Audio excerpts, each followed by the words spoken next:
Oh, isang tagay pa, Galina. Para tuloy-tuloy ang saya natin. Teka, kakatagay ko lang ah. Ako na naman. Aba, kanina pa yun eh. Alam mo, lasing ka na.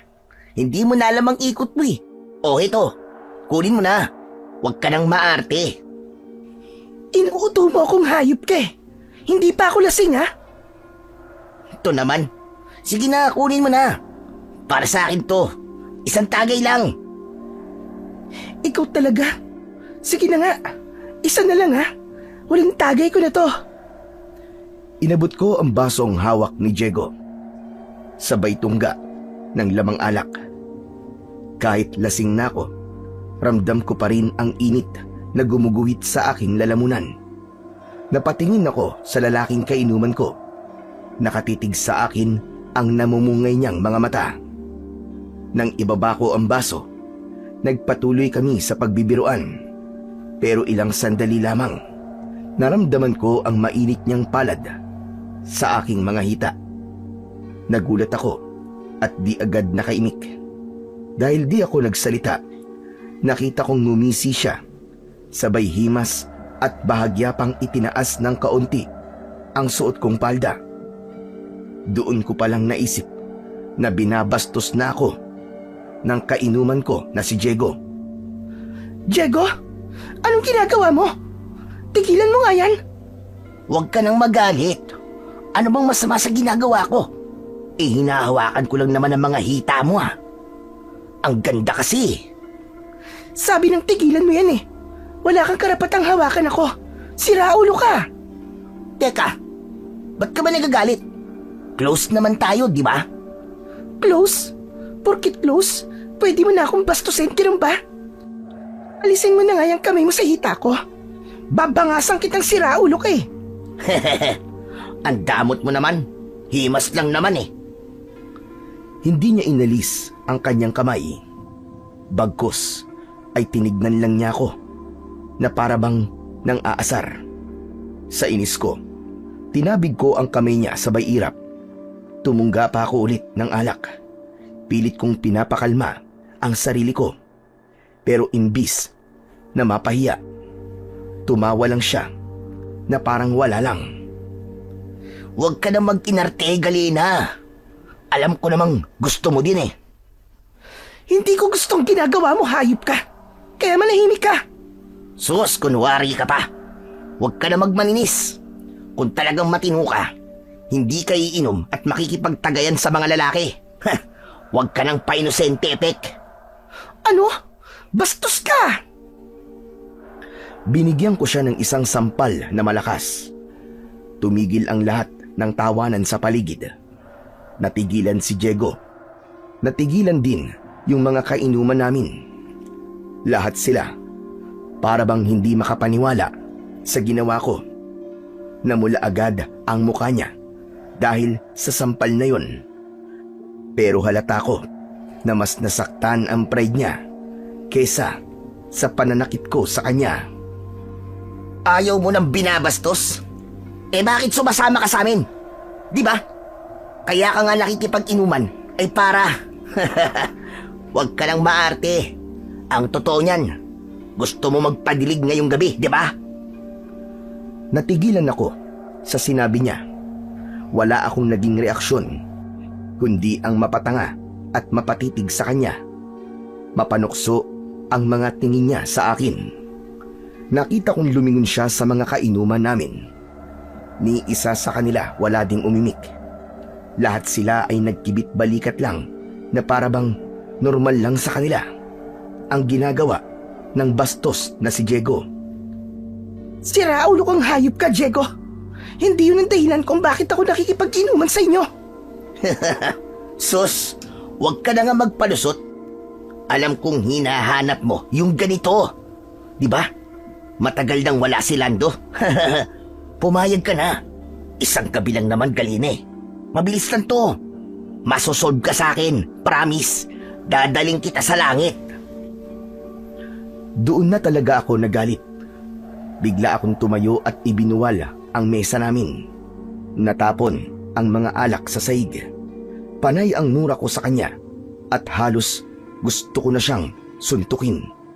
Pero nang makita ng mga kasama namin na parang gusto na rin akong saktan ni Diego, agad silang umawat.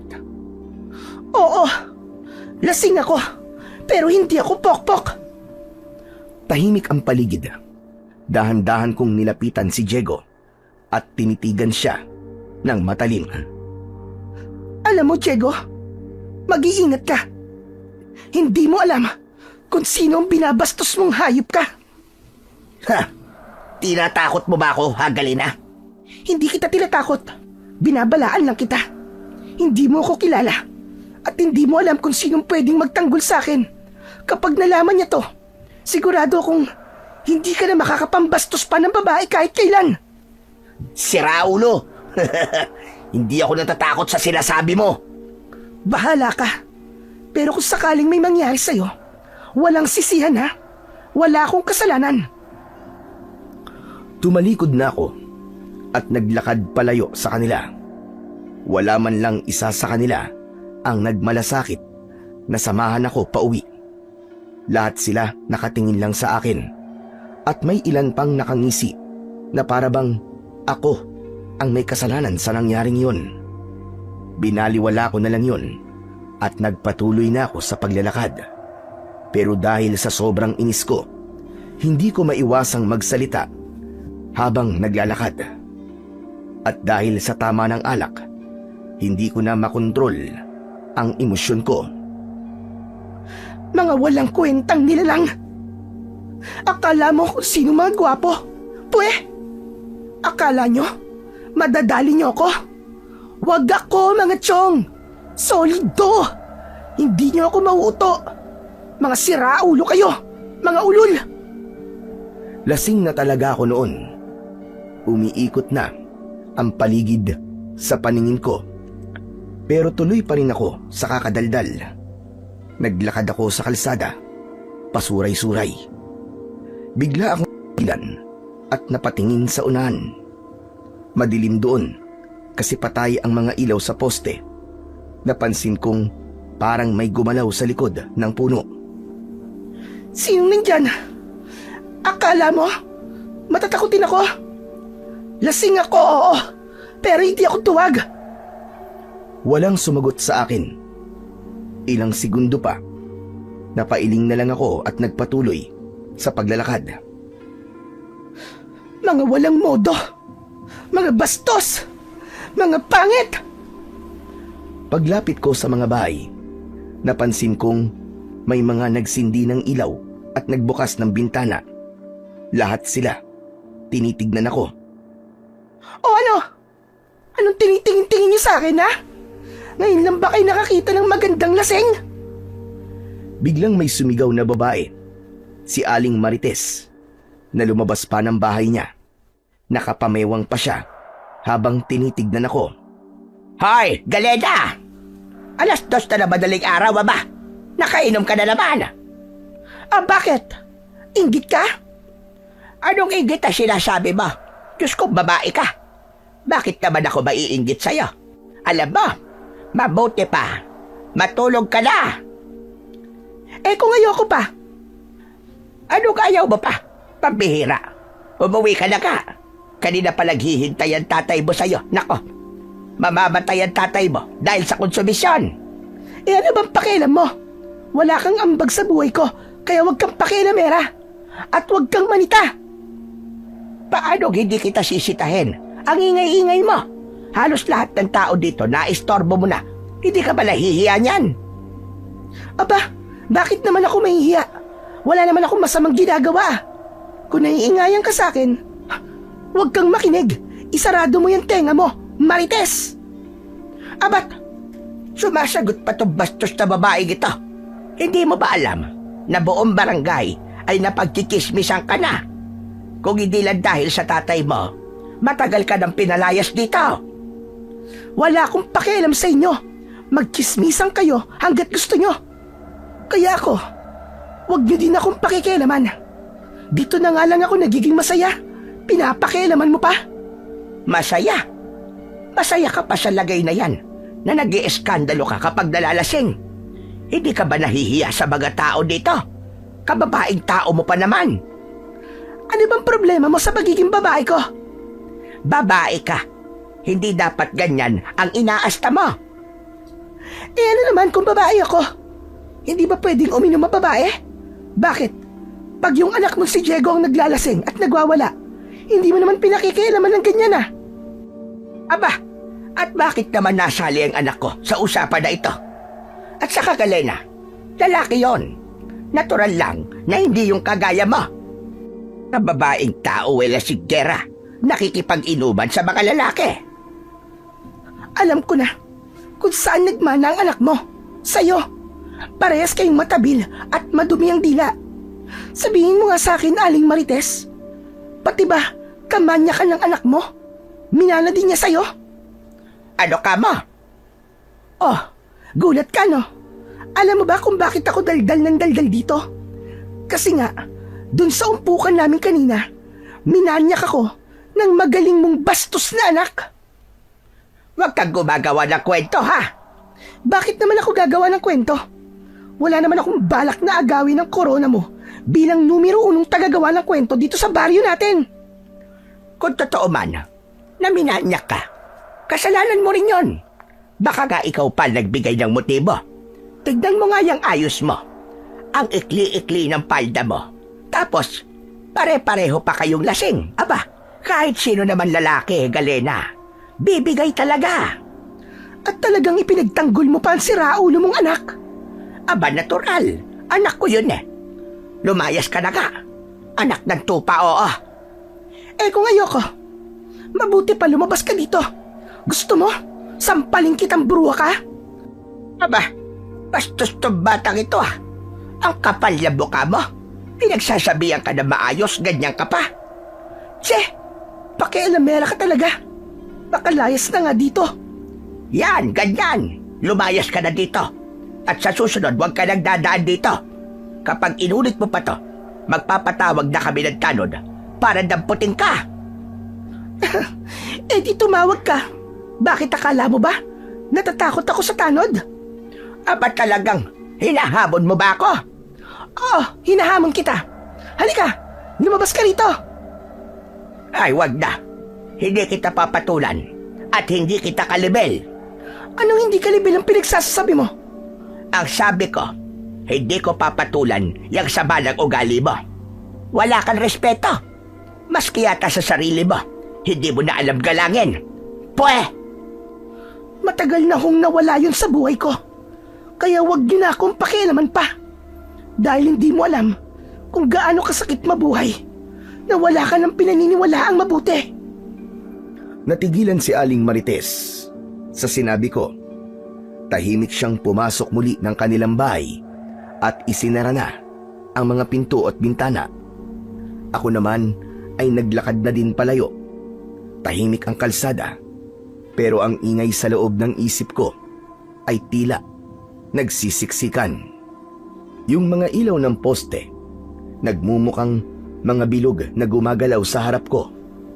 Amoy alak ang hangin, o baka ako lang yun. Basta ang alam ko, mabigat ang dibdib ko. Para bang may gustong sumabog, pero wala akong lakas na ilabas. Umupo ako sa tabing kalsada.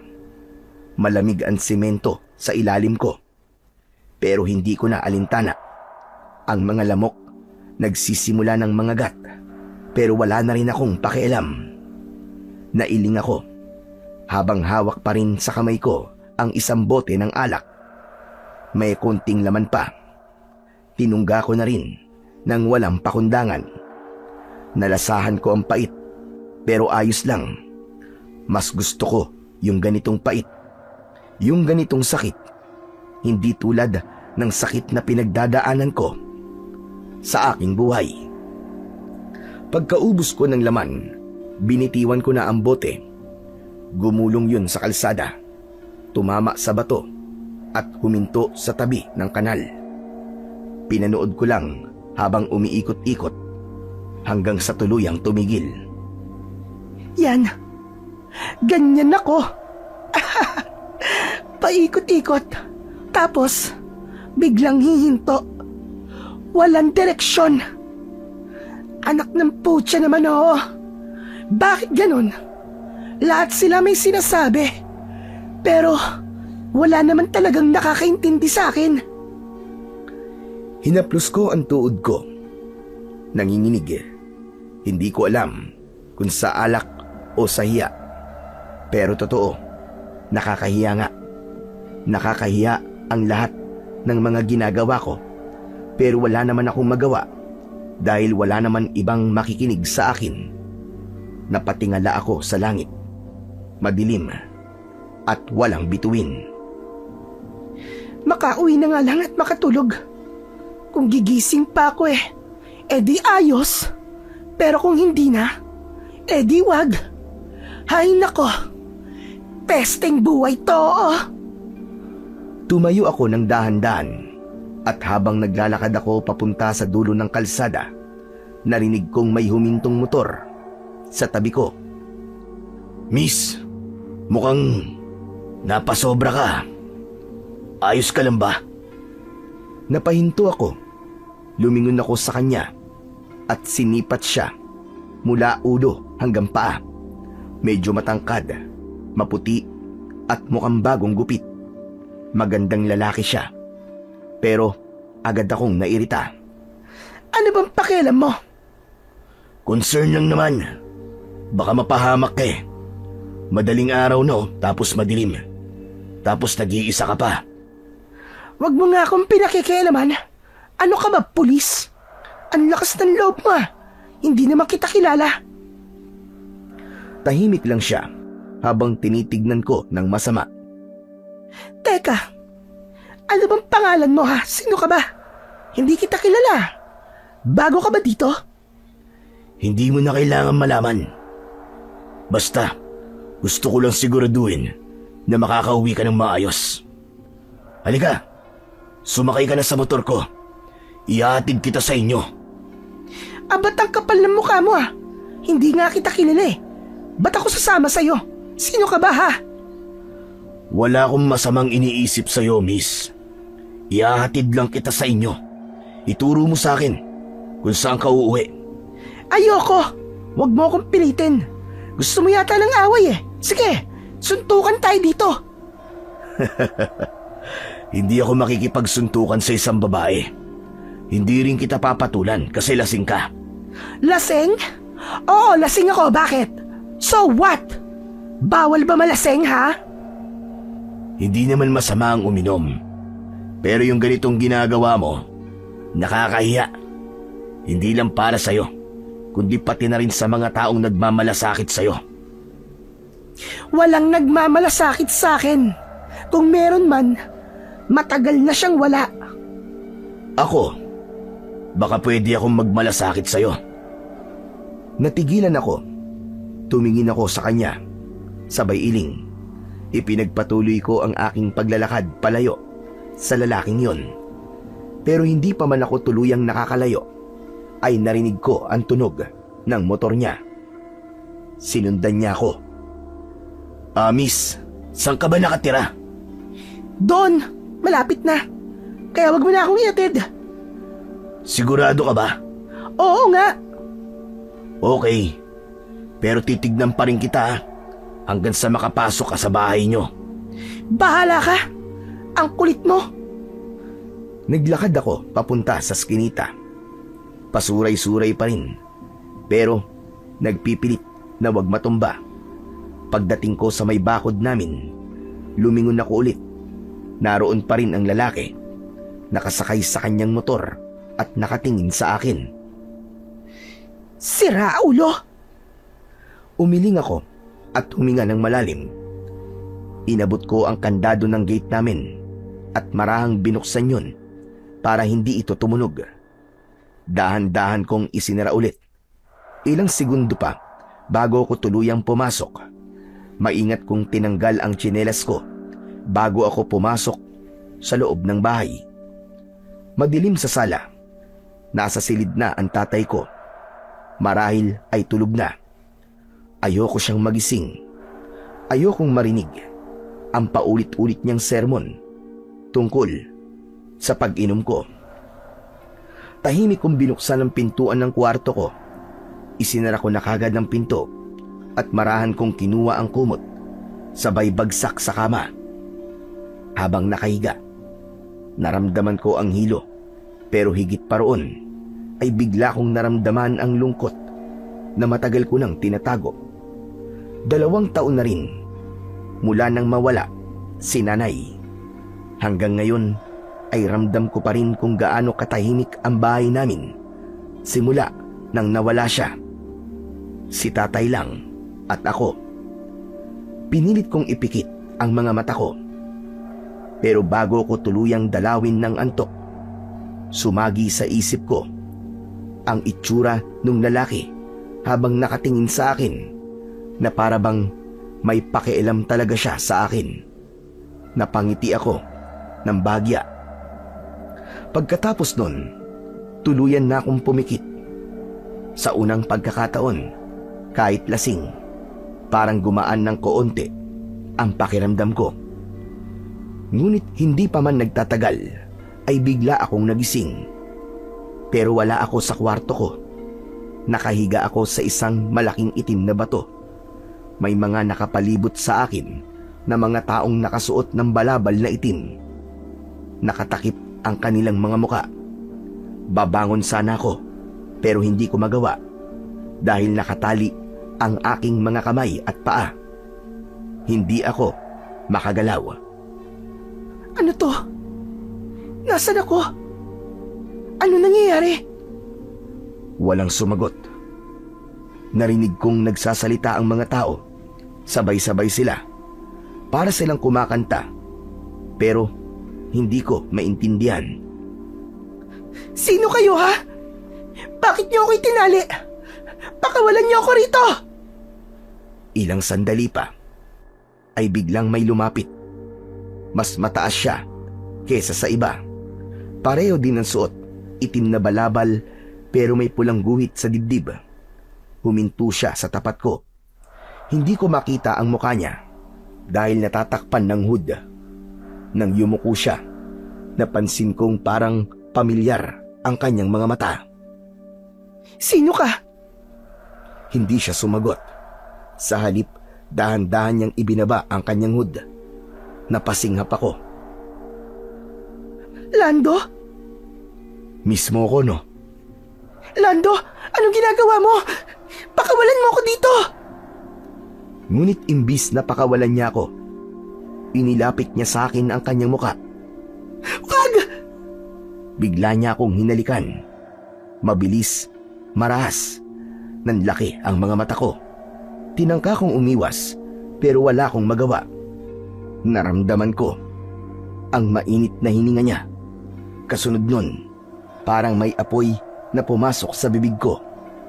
Gumapang ito sa aking lalamunan, sa dibdib at sa tiyan. Tama na! Tama na! Umangat ang katawan ko dahil sa sakit. Parang may tumutusok sa laman ko. Ramdam ko ang init na kumalat hanggang sa parang sinusunog na ang balat ko. Nakita ko ang mga taong nakapalibot sa akin. Nakataas ang kanilang mga kamay. Sumisigaw sila ng mga salitang hindi ko maintindihan. Lando! Lando, wag! Wag! Huwag mo nang ituloy ito! Hindi siya sumagot. Nakangiti lang siya habang nakatayo sa tabi ko. Ilang saglit pa, naramdaman kong may tumutubo sa loob ng bibig ko. Parang may lumabas na matutulis na pangil. Humaba din ang mga kuko ko. Tapos ay tinubuan ako ng itim na balahibo. Hindi! Anong ginagawa niyo? Mga hayop kayo! Ayoko nito! Ayoko! Kasabay ng sigaw kong yun, ay kusang naputol ang mga tali sa kamay at paa ko. Bigla akong tumayo, hingal at nanginginig, pero ramdam ko ang kakaibang lakas ng mga oras na yon. Tapos yung mga tao, bigla silang lumuhod. May sinasabi sila, ako raw ang pinili. Ako raw ang bagong Panginoon. Anong bagong pinili? Anong pinagsasasabi niyo? Tigilan niyo to! Tigilan niyo ako! Lumingon ako sa paligid. Gusto ko nang umalis. Inisip kong tumakas, pero nakita ko si Lando. Nakatingin sa akin. Nakangiti. Pero ang laman niya, ang kulay niya, hindi na din normal. Kulay abo, parang patay. May mahahaba din siyang mga kuko. May matulis na pangil. Nakangisi siya sa akin. Wala ka nang magagawa, Galena. Tadhana mo to. Tadhana? Sira ulo ka ba? Oo, Galena. Oo. Tadhana mo to. Pinili ka nila. Pinili kita. Bakit mo to ginagawa? Ayoko nito, Lando. Ayoko nito. Pakiusap. Alisin mo ang sumpang to. Huwag ka nang lumaban, mahal ko. Sandali na lang matatapos din to. Sige na. Mahiga ka na ulit.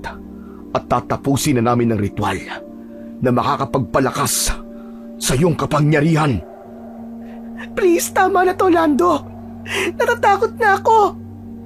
Huwag mong gawin sa akin to. Maawa ka. Huwag kang matakot, Galena. Pagkatapos nito, magiging isa na tayo. Magiging ikaw na. Ang susunod na. Susunod na ano?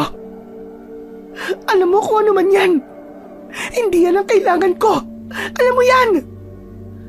Biglang lumakas ang ihip ng hangin. Paglingon ko sa isang sulok ay may lalaking naglalakad papalapit. Malabo ang mukha niya pero may suot siyang medalyon na nagliliwanag. Hindi ko matignan yun. Talagang nakakasilaw at masakit sa mata. Sino ka? Ako ang tatapos sa sumpa, Galena. Halika, lumapit ka sa akin. Wag mo siyang pakinggan, Galena. Papatayin ka niya, Galena. Huwag kang lumapit sa kanya. Manahimik ka. Hindi ko papayagang mangyari ang masama niyong balak. Siya ang pinili. Hindi mo siya pwedeng kunin sa amin. Nang sabihin yun ni Lando, biglang nagkagulo. Yung mga tao sa paligid, narinig kong nagsisigawan sila. Lalo akong nataranta. Hindi ko na alam ang mararamdaman ko ng mga oras na yon. Sobrang ingay. Tinakpan ko ang mga tenga ko. Hindi ko na kinakaya. Para bang sasabog na ang ulo ko sa dami ng boses na nagsisigawan sa paligid. Tumigil na kayo! Tumigil na kayo! Tama na! Mabilis akong umatras. Halos madapa ako sa pagtakbo. Pero wala na akong pakialam. Gusto kong makalayo sa kanila. Sa lugar at sa mga matang nakatingin sa akin na hindi ko alam kung gusto kong sambahin o lamunin. Maya-maya pa ay narinig kong may mga yabag na humahabol sa akin. Hindi! Kailangan kong bilisan! Kailangan kong makalayo sa lahat! Ayoko nito! Ayoko sa inyo! Galena! Galena, tumigil ka! Hindi mo alam ang ginagawa mo! Bumalik ka dito! Ayoko! Ayoko! Patuloy akong tumakbo. Pero yung mga yabag, papalapit ng papalapit. Lumingon ako at nakita ko ang lalaking may suot na medalyon. May dala siyang isang malaking espada. Ilang sandali pa, bigla akong napatid. Masama ang pagkakabagsak ko sa lupa. Hindi kagad ako nakatayo. Kitang-kita ko ang lalaki. Nung makalapit siya sa akin, ay agad niyang itinaas ang hawak niyang armas. Sandali! Anong gagawin mo? Patawarin mo ako, Galena. Pero kailangan ko tong gawin. Kung hindi, mas marami pang mamamatay. Anong ibig mo sabihin? Isa kang halimaw, Galema. At may dala kang sumpa sa baryo nyo. Kailangan mo mawala. Kailangan mong mamatay. Sandali, wag! Hindi ako halimaw! Hindi ko to gusto! Parang awa mo na!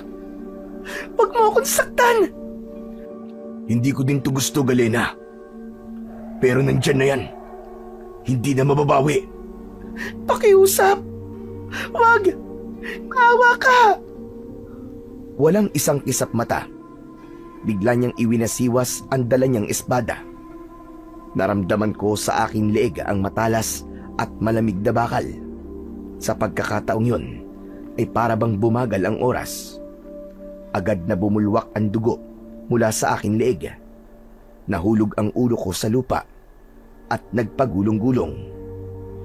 Bigla akong napabangon. Isa pala yung masamang bangungot. Ang katawan ko nanginginig. Tuyong-tuyo din ang aking lalamunan. Agad kong hinawakan ang leeg ko. Buo pa naman. Walang laslas at lalong higit. Nakakabit pa din sa aking katawan. Diyos ko! Salamat po! Panaginip lang pala. Bumangon ako. Gusto kong uminom ng tubig. Dahan-dahan akong naglakad palabas ng pintuan ng aking silid. Paglabas ko ng pinto, hinanap ko kagad si tatay. Pero wala siya. Dumiretso ako sa kusina para uminom. Nang matapos, ay sumilip ako sa labas. Umaga na pala. Tay? Tatay Ben? Walang sumagot sa akin. Lumabas ako ng bahay at hinanap siya sa aming bakuran. Pero wala din siya doon. Napakunot noo ako. Kadalasan kasi, kapag nahuhuli akong gumising sa tatay ko, ay nakikita ko na siyang abala sa mga gawaing bahay. Naghanap pa ako sa likod at ganun din sa harap ng bahay namin. Pero wala siya. Maya-maya pa ay napansin ko ang ilan naming kababaryo na nagtatakbuhan sa iisang direksyon. Lumapit ako sa may gate para makiusyoso. Isang bata ang hinarang ko at tinanong ko kung ano ba ang nangyayari. Nagulat ako nang sabihin niyang papunta siya sa ilog dahil meron daw doon natagpuan na bangkay. Bumilis ang tibok ng puso ko nang marinig ang sinabing yun ng bata. Kinabahan ako. Naisip ko ang aking tatay. Sinundan ko ang agos ng tao papunta sa may ilog. Diyos ko! Sino kaya ang biktima? Wag naman sana. Nang makalapit ako, ay nakita ko ang bangkay. Nakahandusay ito sa batuhan. Maputla na ang kanyang kulay. Tapos may malaking sugat ito sa leeg, pababa sa kanyang tiyan. Walang natirang lamang loob, para bang nilapa ng kung anong nilalang. Hindi pwede to. Hindi to totoo. Maya-maya pa, may narinig akong iyak sa gitna ng mga tao. Mukhang bagong dating lang din ito. Anak ko! Diego, anak ko! Diyos ko po! Anong ginawa nila sa anak ko? Diego! Niyakap niya ang katawan ni Diego. Nanginginig at umiiyak ng malakas. Sinubukan siyang aluin ng mga tao at ilayo sa bangkay, pero ayaw lumayo ni Aling Marites. Nagagalit siya, umiiyak. Halo ang kanyang emosyon. Hindi! Hindi ito totoo! Sino ang pumatay sa anak ko? Sino ang pumatay sa kanya? May ilang nagsalitang mga matatanda sa baryo. Ang sabi nila, biktima daw ng aswang. Napatitig ako sa mga tao. Tapos kay Diego at kay Aling Marites. Doon nagtama ang mga mata namin ng babae. Ikaw! Ikaw! Anong ginawa mo sa anak ko? Anong sinasabi niyo, Aling Marites? Tinatanong kita, anong ginawa mo sa anak ko? Hindi ba't ikaw lang ang nakaalitan niya kagabi? May sinabi ka sa akin bago ka umuwi. Anong ginawa mo sa kanya? Bakit mo siya pinatay? Hindi po. Hindi ko po pinatay si Diego. Hindi ko magagawa yan. Nauna akong umuwi sa kanila kagabi. At alam mo yan. May nagsalitang lalaki. Agad akong napalingon. Isa yon sa mga lalaking nakainuman ko kagabi. Sinabi niyang pinagbantaan ko daw si Diego bago ako umalis. Hindi totoo yan. Hindi ko siya pinagbantaan ng ganyan. Oo, nagalit ako sa kanya. Pero hindi ibig sabihin nun, napapatayin ko siya. Oo, nag-away kami bago ako umuwi. Natural lang naman yun dahil nagalit ako sa pambabastos na ginawa niya sa akin. Pero hindi ako ang pumatay sa kanya. May ilang nagbulungan. Halata ang pag-aalinlangan sa mukha nila. Ang lahat ay nakatingin sa akin. Hindi man nila direktang sinasabi, pero alam kong ako na talaga ang pinagbibintangan nila. Teka, sandali lang mga kasama. Hindi niyo naman pwedeng basta-basta lang akusahan ng anak ko nang walang matibay na ebidensya. Hindi mamamatay tao si Galena. Bigla akong napalingon sa nagsalita. Si tatay, nakita ko siyang nasa gitna ng mga tao. Galit siya, pero napansin kong nanginginig ang kanyang mga kamay. Nilapitan niya ako at agad na hinawakan ng kamay ko ng maigpit. Kilala ko ang anak ko. Matigas ang ulo, oo. Pero hindi siya mamamatay tao. Hindi siya kasing sama ng iniisip nyo. Kung may nangyari man kay Diego, hindi si Galena ang may gawa niyan. Hindi siyang may gawa. Sigurado ka ba, Ben? Walang kaaway ang anak ko, maliban sa kanya. Saka, galit na galit sa akin niyang kagabi. Pinagbantaan din niya ako, ah. Siguro, ay gusto niyang gumanti sa akin. Kaya niya pinatay ang anak ko. At bakit naman kita gagantihan, Aling Marites? Mababaw na away lang naman yun sa ating kagabi. Sinagot lang kita ng mga pabalang kasi gusto kitang inisin. Hindi sapat na dahilan yon para pumatay ako ng tao. Diyos ko naman. Alam ng Panginoong Diyos, wala akong ginawang masama. Tumigil ka na. Aminin mo na lang. Kahit pilit mong itanggi ito, lalabas at lalabas din ang totoo, Galena. Walang lihim na hindi nabubunyag. Napalunok ako nang marinig ang sinabi niya. Lumapit siya sa akin at halos ilang hakbang na lang ang layo namin sa isa't isa. Dinuro niya ang mukha ko. Magdasal ka na, Galena. Magdasal ka na. Dahil kapag napatunayan kong ikaw talaga ang may gawa nito sa aking anak, hindi ako matutulog hanggat hindi kita napaparusahan. Ipaghihiganti ko ang anak ko. Tandaan mo yan. Marites, tama na yan. Wala kang karapatang husgahan ng anak ko. Wala ka pang alam. Hintayin mo matapos ang investigasyon bago ka magsalita. Antayin mo mga pulis. Pulis! Wala akong tiwala sa mga yan. Anak ko ang pinatay. Anak ko ang nilapan ng kung sinong demonyo. At kung si Galena nga ang may kinalaman dito, hindi lang anak ko ang mamamatay. Lahat tayo. Kaya mga kababaryo, mag-ingat kayo sa Galena na yan. May sa demonyo babaeng yan. Baka nga lahat ng taong nawawala dito sa atin ay siyang may kagagawan. Ang mukha ni Aling Marites, puno ng galit at puot. Hindi ko siya masisisi. Alam kong masakit ang pinagdadaanan niya. Alam ko kung gaano kasakit ang mawalan ng mahal sa buhay. Pero hindi rin naman ako papayag na ako ang sisisihi niya. Sa salang, hindi naman ako ang may gawa. Sasagot pa sana ako, pero pinisil na ni tatay ang palad ko. Huwag ka na magsalita. Hayaan mo muna. Lalabas din ang totoo, anak.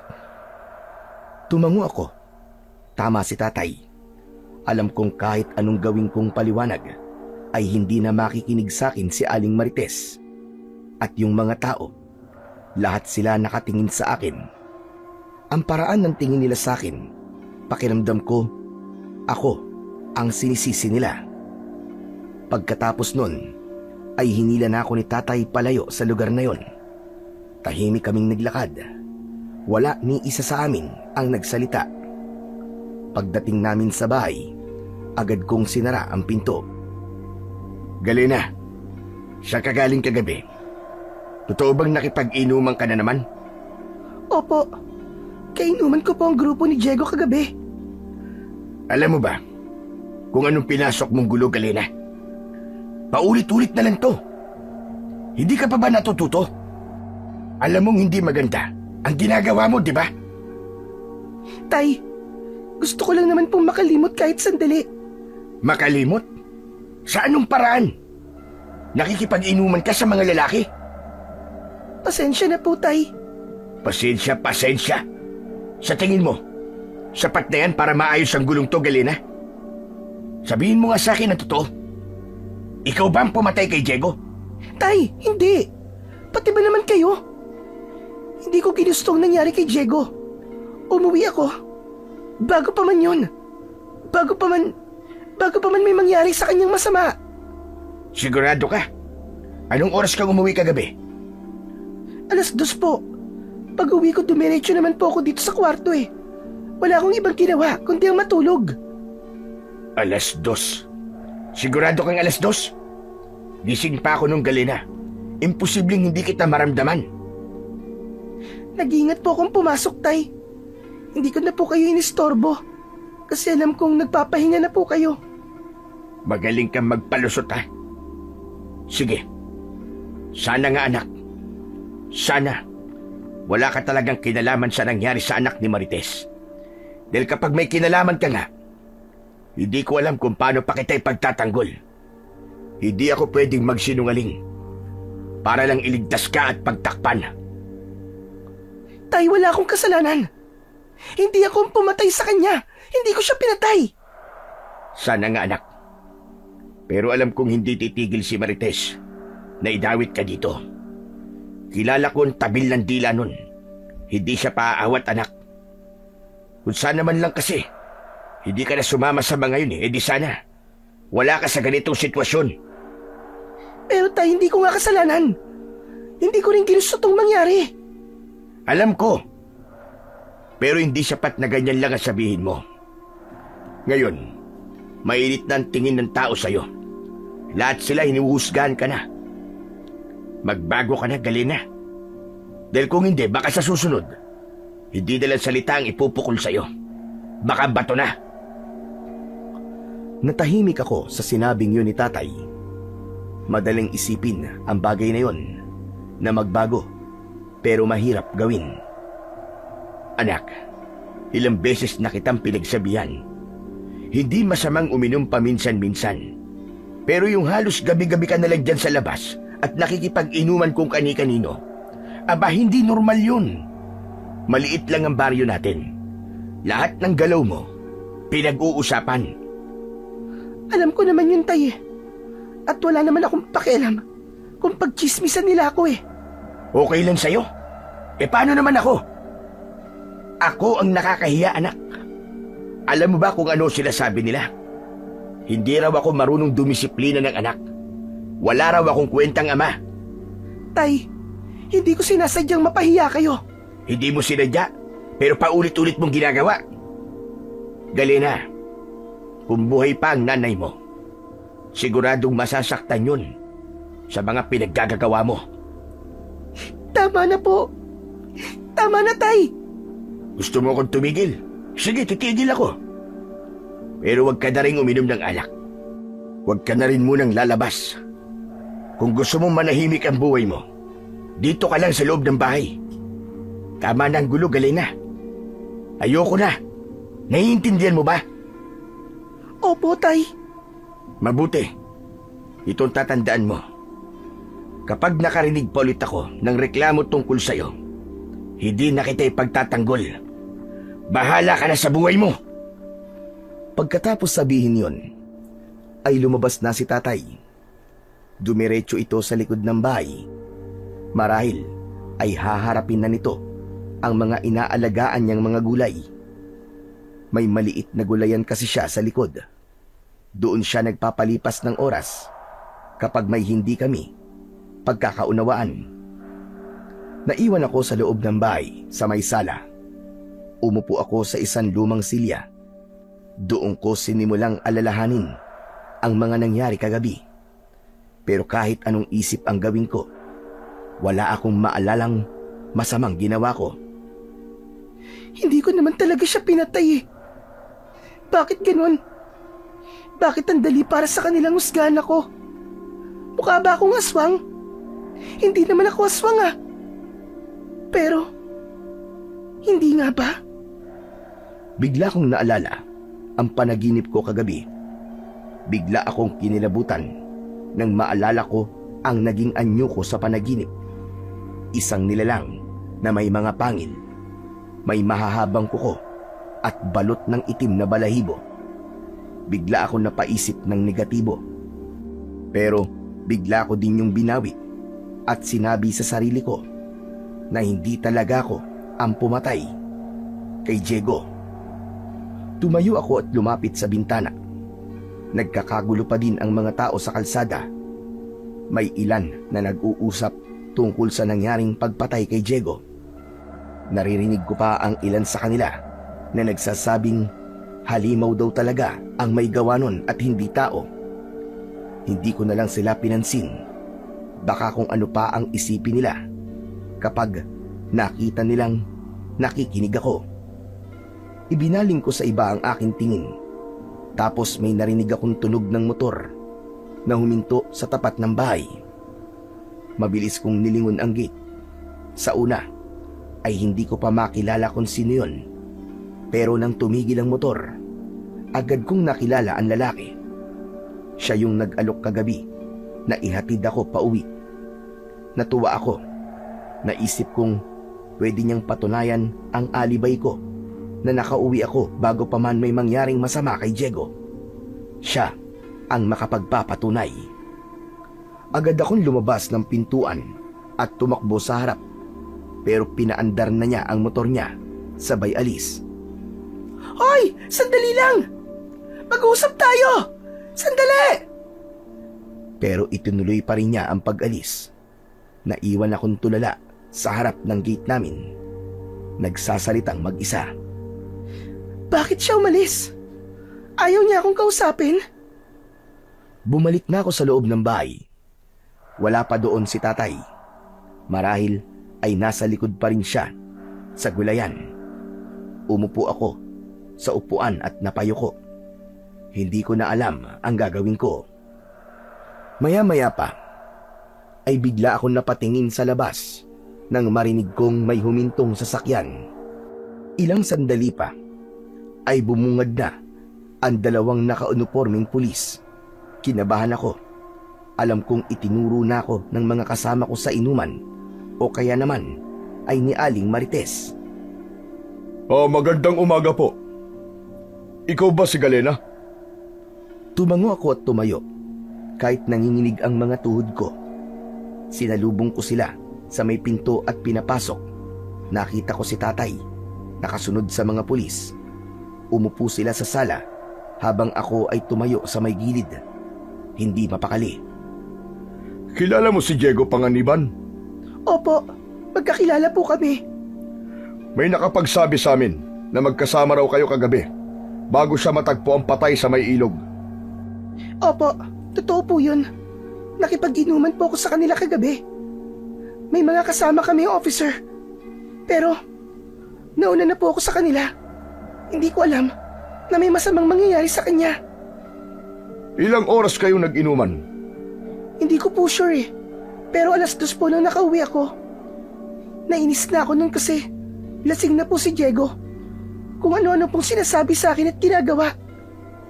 Anong sinasabi niya? Binastos niya po ako, sir. Kaya umalis na ako. Galit ako pero wala akong ginawa. Umuwi lang talaga ako. May makapagpapatunay bang umuwi ka nga ba kagabi? Ako ho, sir.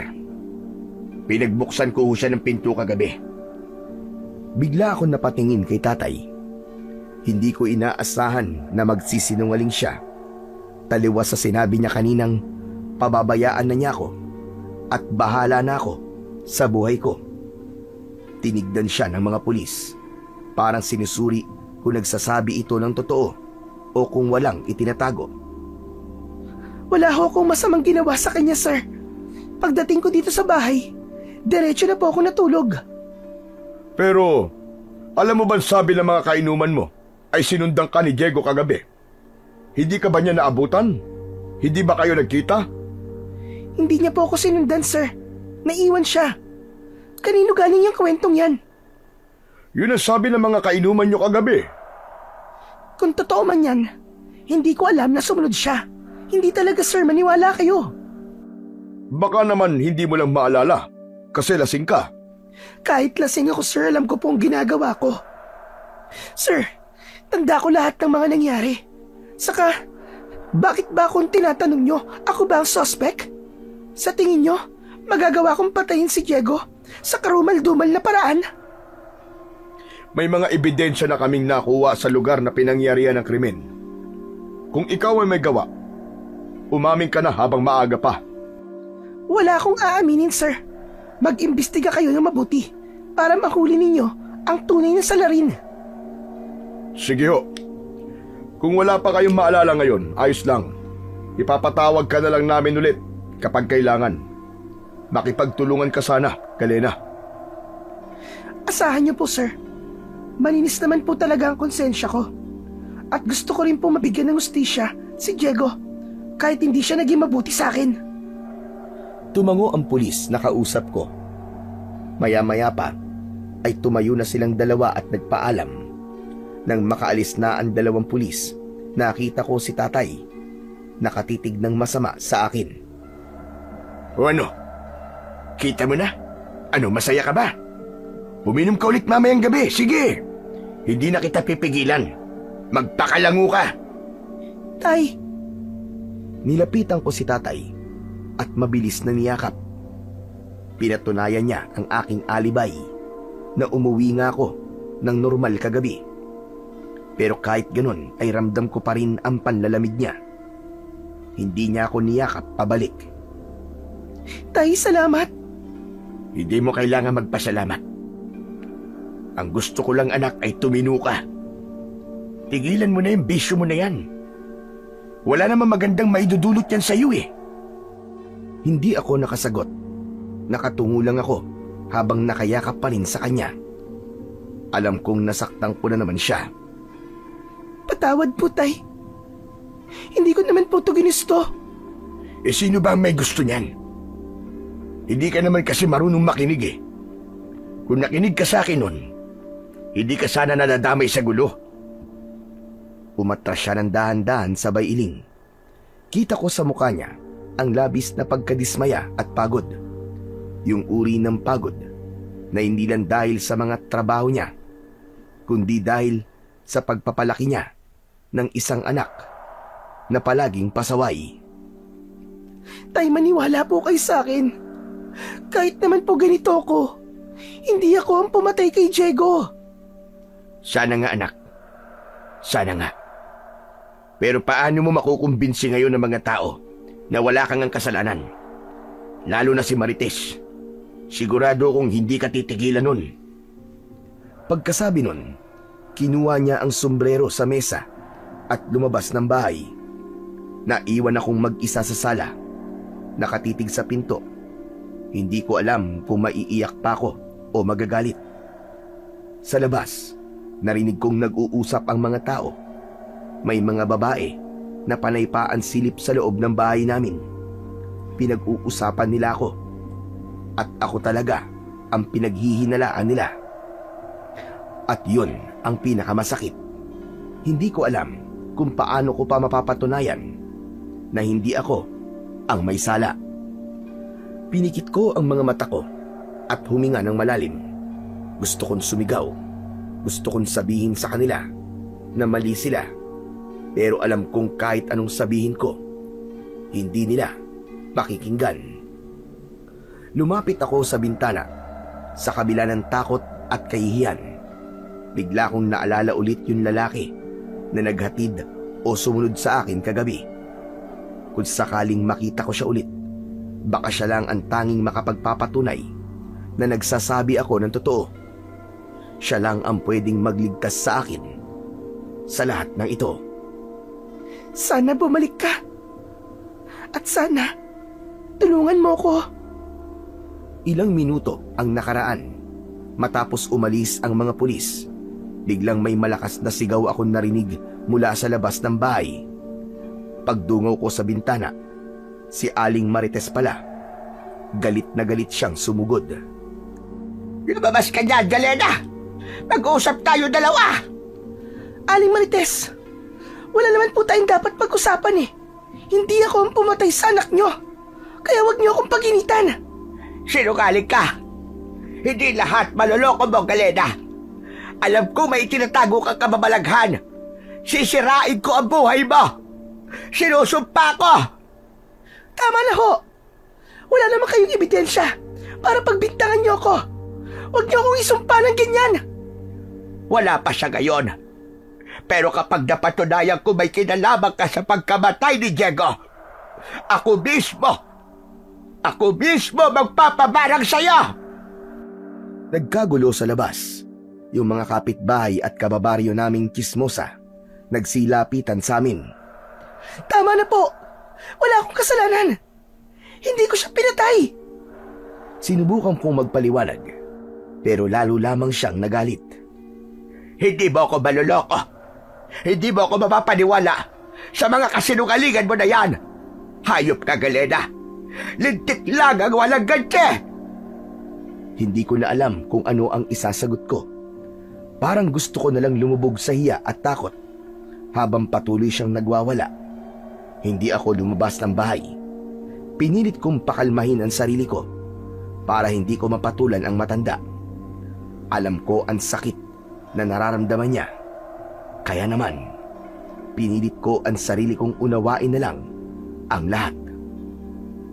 Pagkalipas ng ilang minuto, sa wakas, kusa na din siyang umalis. Doon lang ako nakahinga ng maluwag.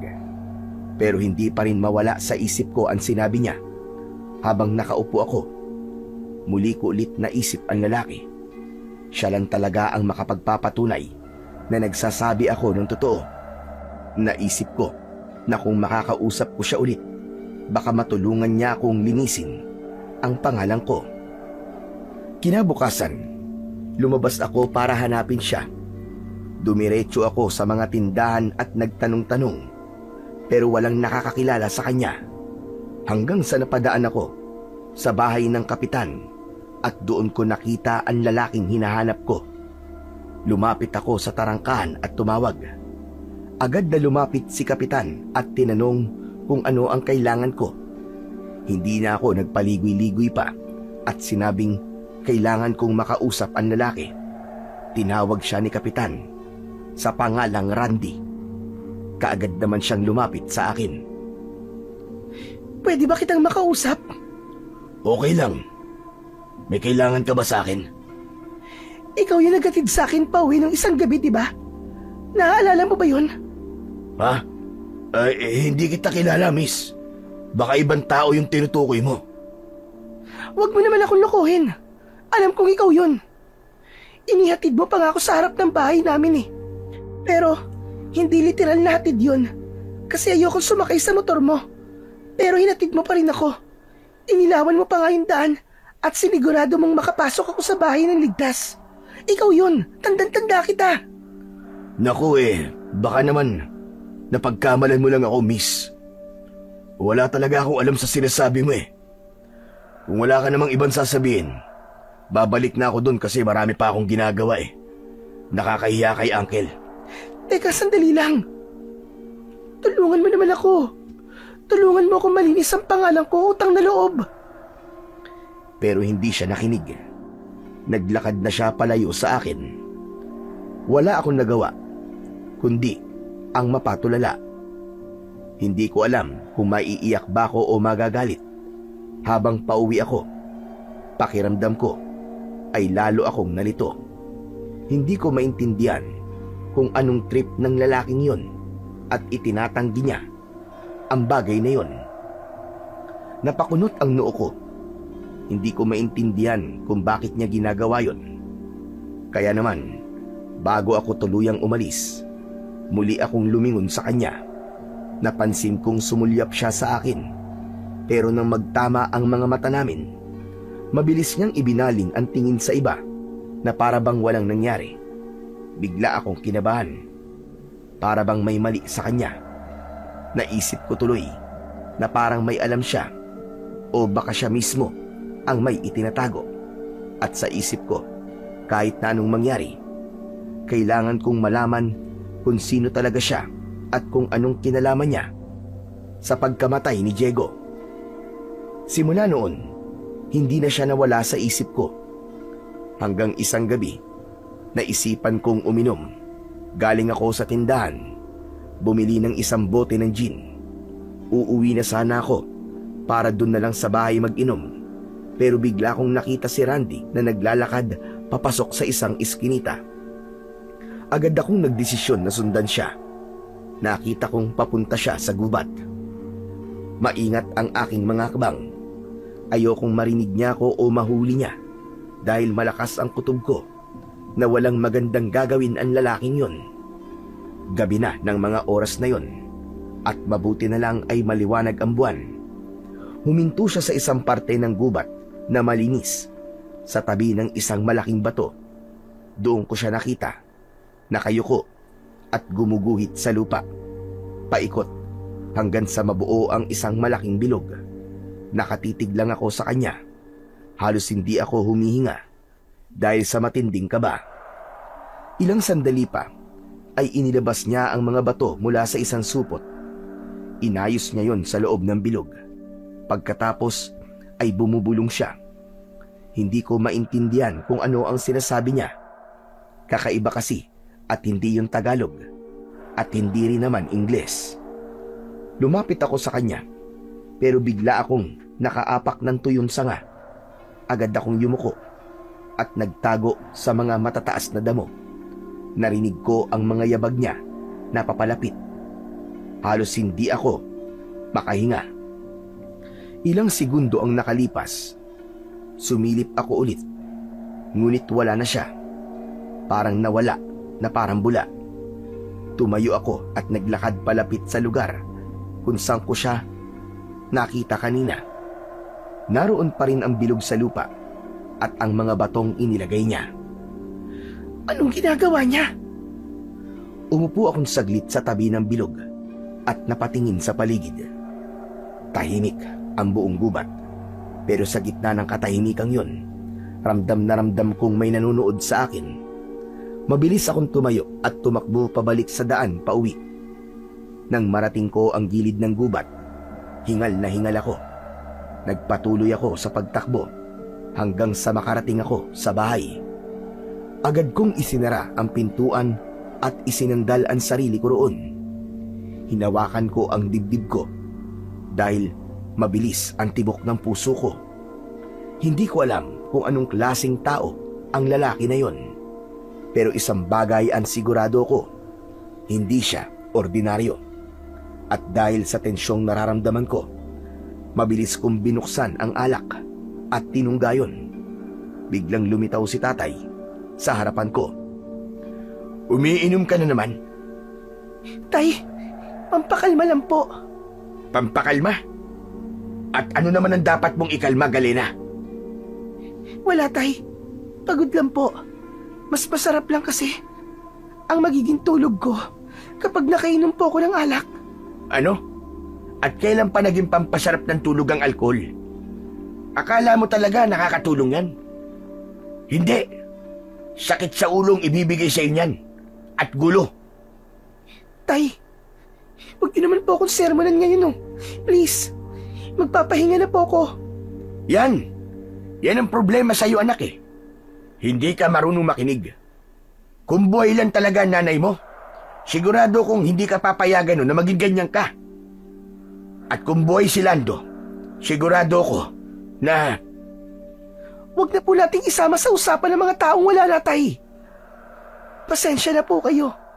Gusto ko na po talaga magpahinga. Sandali lang, Galena, makinig ka sa akin. Ayoko lang naman na mapariwara ka. Magbago ka na, anak. Pakiusap naman. Tumahimik ako matapos yon sabihin ni tatay. Dahil dun, marahan akong naglakad papalapit sa mesa. Ibinaba ko ng dahan-dahan doon ang dala kong bote ng alak. Sige na, tay. Bukas na lang ulit tayo mag-usap. Tumango siya. Ako naman ay pumasok na sa loob ng aking silid para matulog. Ilang sandali ang lumipas, bigla akong nagising. May narinig kasi akong maingay sa labas ng bahay namin. Pagmulat ng aking mga mata, ay napatingin ako sa dingding. May parabang naglalakad sa labas. Umupo ako sa gilid ng kama at pinakiramdaman ang paligid. Maya-maya pa, ay biglang may kumakalmot na sa dingding. Naisip kong baka pusa lang yun. Hihiga na sana ako ulit, pero bigla akong nakaamoy ng mabaho. Para bang bulok na karne. Napasinghap ako. Ano yun? Ang baho ah! Maya-maya pa, may narinig akong malakas na ungol sa labas. Para bang galing sa lupa. Kasabay ng tunog na yon, ay meron ding nagkukutkot ng lupa. Tumayo ako at marahang lumapit sa dingding. Idinikit ko ang tenga ko at pinakinggan ng mabuti ang tunog. Pero hindi ako nakontento. Lumabas ako ng kwarto ko at balak ko sanang buksan ang pintuan sa sala. Pero sinilip ko kung ano ang nasa labas. Pero biglang nakita ko si tatay na nasa kusina. Bitbit ang kanyang matalas na itak. Huwag mong buksan yan, Galena. Tay, gising ka pa? Oo. At kanina ko pa naririnig yung mga pesteng nasa bakuran natin. Ano po ba yung mga nasa bakuran natin? Mga magnanakaw po ba? Hindi. Halika dito. Lumayo ka dyan sa may pinto. Bilisan mo. Sumunod ako kagad sa sinabi ni tatay. Lumapit ako sa kanya at napansin kong seryoso ang kanyang muka. Maigpit pa rin ang hawak niya sa kanyang itak at kita sa mga mata niya ang kaba. Hindi siya kumilos ng basta-basta. Nakatingin lang siya sa pinto. Pinakikiramdaman ang tunog sa labas. Kita ko kung paanong gumalaw ang panga niya. Maigpit, tila pinipigilan ang sarili na magalit o matakot. Tay, ano po ba kasing nangyayari? Hindi siya kagad sumagot. Bagkus ay siya naman ang lumapit sa pinto. Dahan-dahan niyang itinapat ang tenga niya roon. Maya-maya pa ay lumingon siya sa akin.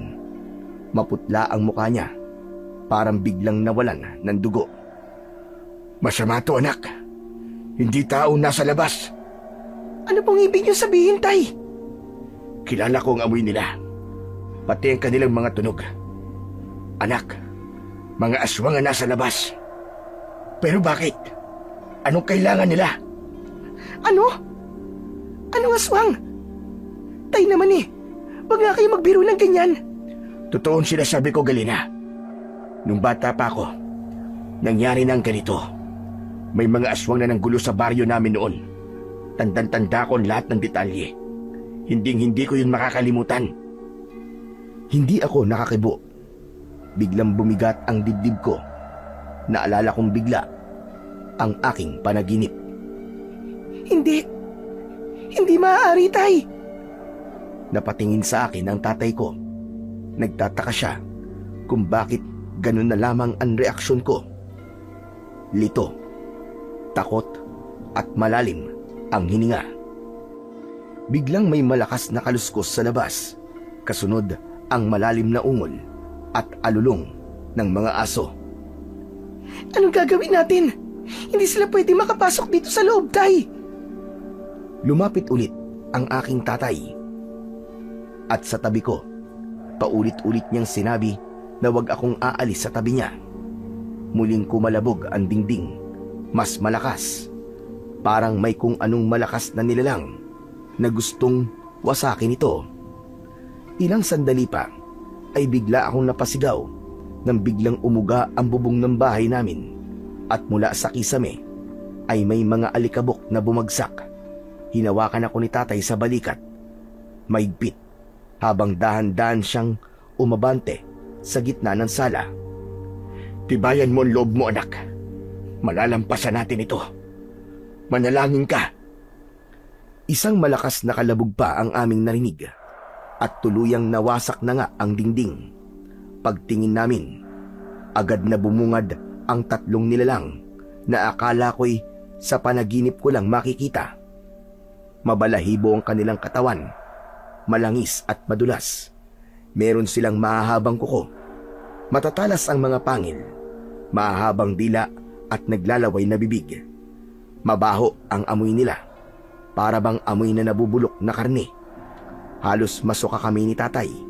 Higit sa lahat, mapupula at nagbabaga ang kanilang mga mata. Nanginginig akong umatras. Hindi ko maigalaw ang katawan ko sa sobrang takot. Tay! Mga aswang nga! Oo, kaya huwag kang lalayo sa akin, anak. Kahit anong mangyari, huwag kang tatakbo. Habang nagsasalita siya, may narinig pa akong kaluskos mula sa likuran nila. Nang tignan kong mabuti, may mga anino na papalapit. Napagtanto kong hindi lang 3 ang mga aswang. Marami sila. Nang biglang sumigaw ang isa sa kanila, halos mabingi ako. Para silang hayop na galit na galit. Kasunod nun, sabay-sabay silang gumalaw, palapit sa amin. Agad na sumugod si tatay. Isa sa mga aswang ang agad niyang nataga. Pero hindi man lang nito ininda ang sugat. Sa halip ay napatingin ito kay tatay. Nakangisi at umungol ng malakas. Lumayas kayo dito sa bahay ko! Magsilayas kayo! Biglang bumukas ang mga bintana namin at nakita kong sumilip doon ang napakarami pang nilalang. Ay! Ang dami nila! Diyos ko! Hindi natin sila kaya! Galena, tumakbo ka sa kwarto mo, bilisan mo! Pero huli na. Isang aswang ang agad na nakalapit sa akin at hinawakan ako sa aking kamay. Bitiwan mo ako, hayop ka! Tay! Tulong! At sa sandaling yon, nagsimula na ang pinaka nakakatakot na gabing dumating sa buhay naming mag-ama. Bitiwan niyo ang anak ko! Mga hayop kayo! Galena! Galena! Tay! Biglang kinalmot ng aswang si tatay sa braso. Napasigaw siya sa sakit at nabitiwan ang hawak niyang itak. Napasigaw din ako at mabilis na binawi ang kamay ko sa aswang. Mabilis akong nakalapit kay tatay, pero hindi ko alam kung paano ko siya matutulungan. Nakita kong dumadaloy ang dugo sa braso niya. Malalim ang sugat at nangitim kagad ang paligid. Pilit niyang inaabot ang itak sa saig, pero bago pa niya ito makuha, may isang aswang ang biglang tumalon sa tabi namin at hinablot muli ang braso ko.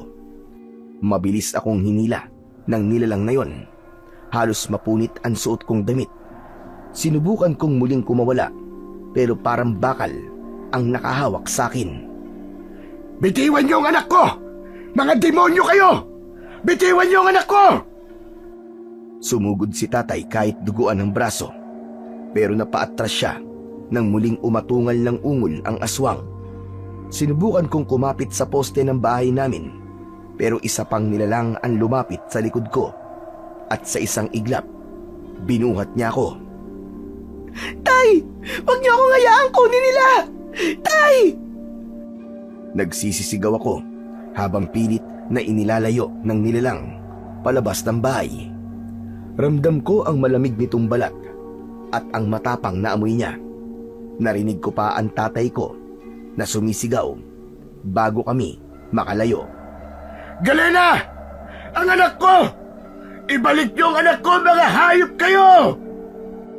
Nawalan na ako ng pag-asa. Wala na akong magawa kundi ang umiyak. Walang gustong tumulong sa amin na kapitbahay. Ngunit isang himala ang nangyari. Biglang may malakas na tinig. Bitiwan niyo siya! Bigla akong binitiwan ng aswang at nalaglag ako sa lupa. Paglingon ko, nakita kong may 3 armadong lalaki sa harap namin nung aswang. Si Kapitan at may 2 siyang kasama. Isa na dito, ang binatang si Randy. Mabilis siyang kumilos. Hawak ang mahaba niyang espada. Kasunod niya si Kapitan at isa pang tanod na si Pido. Parehong may mga dalang itak. Tumabi ka na dyan, Galena! Kami na ang bahala rito! Sa isang iglap, sumugod ang unang aswang. Mabilis at mabangis. Tinamaan ito ni Randy sa leeg at bumulwak ang itim na dugo nito. Gumulong ang napugot na ulo sa tabi ko. May isa pa uling aswang ang sumugod at tumalon papunta sa kanya, pero mabilis siyang lumuhod at sinaksak ito sa tagiliran. Kumilos ang dalawa niyang kasama. Tinamaan ng ibang aswang sa balikat at hindi na nila tinantanan ng saksak hanggang sa ang mga ito ay tuluyang bumagsak. Randy! Sa likod mo! Bigla akong napasigaw nang makita kong may papasugod na aswang sa likod ng lalaki. Paglingon ni Randy ay agad siyang sinunggaban ng aswang at tangkang kakagatin sa leeg. Mabuti na lang at mabilis siya. Nasangga niya ang ulo ng aswang gamit ang kanyang espada. Sinaksak niya ito sa tiyan. Umungol ang aswang at nagsimulang mangisay bago tuluyang bumagsak. Nagpatuloy ang labanan. 3 pang aswang ang lumitaw. Pero hindi na natuloy ang pagsugod ng mga ito nang marinig nilang may mga tao pang paparating. May mga dalang sulo at may mga hawak na sandatang pamatay sa aswang. Tapusin na natin to! Ngunit ang mga natitirang aswang, nagsimula na silang umatras. Umaatras sila! Habulin nyo! Dali! Huwag nyo nga hayaang makatakas! Ngunit ang mga aswang, bigla silang nagbago ng anyo. Naging ibon silang lahat at lumipad ng mataas, papunta sa direksyon ng gubat. Mabilis na lumapit sa akin si Randy at aalalayan sana akong tumayo, pero hinawi ko ang kanyang kamay at tumayo akong mag-isa. Mabilis akong tumakbo pabalik ng bahay. Tay! Ayos ka lang ba? Tay! Ang dami mong dugo! Galena, ayos lang ako anak. Ang braso mo, Tay! Kailangan magamot ka agad yan! Wala tayong gamot anak. Hindi ito ordinaryong sugat lang. Dahil nararamdaman ko yung parang apoy na mainit na gumagapang sa laman ko. Kaya niyo po yan, Tay! Hahanap ako ng paraan! Hihingi po ako ng tulong! Huwag ka na munang lumabas. Baka balikan ka nila anak. Teka, paano ka nga pala nakatakas sa mga aswang na yun? Tinulungan po ako nila Kapitan, Tay. Nasa labas sila, saktong nagro-ronda, kasama ng mga tanod. Salamat sa Diyos anak. Makinig ka. Kung may mangyari mang masama sa akin, ipangako mo anak, na aayusin mo na ang buhay mo. Maging matatag ka sa buhay anak. Tatay naman eh. Ano ba sinasabi niyo? Walang mangyayari sa inyo, Tay. Hindi ko hahayaan na maulit ang nangyari kay nanay sa inyo. Hindi. Hindi ako papayag. Anak, hindi ko hawak ang kapalaran ko o ang kapalaran ng nanay mo. Pero kung ito ang gusto ng Diyos, ayos lang anak. Tatanggapin ko. Kaya kung sakali man, Tama na po, Tay. Huwag niyo na pong tapusin yung sasabihin niyo. Hindi ako papayag. Hindi! Hinawakan ko ang braso ni tatay.